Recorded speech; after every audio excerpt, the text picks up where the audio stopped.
Ayan po yung bangos, tinanggalan ng laman sa loob. Ayan, nilinis ko na siya.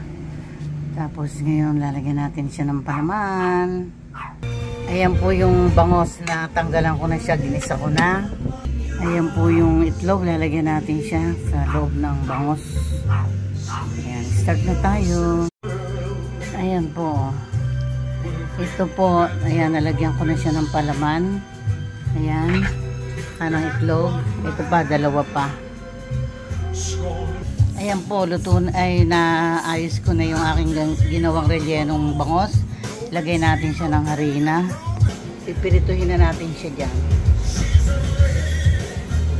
Ayan po, tatambog na natin siya. Ayan ho. Ayan, habang nagluluto ako, may kinukut-kut akong ganyan mga prutas.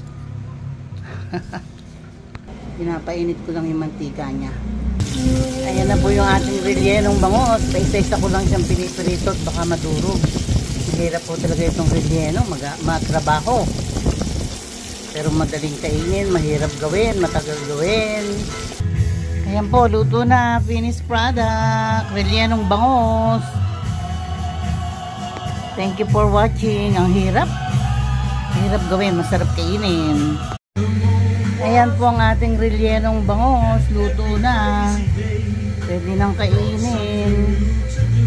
Sarap ho. Ang hirap gawin. Ayan po, tingnan nyo. Napunit na iba, natanggal yung ulo.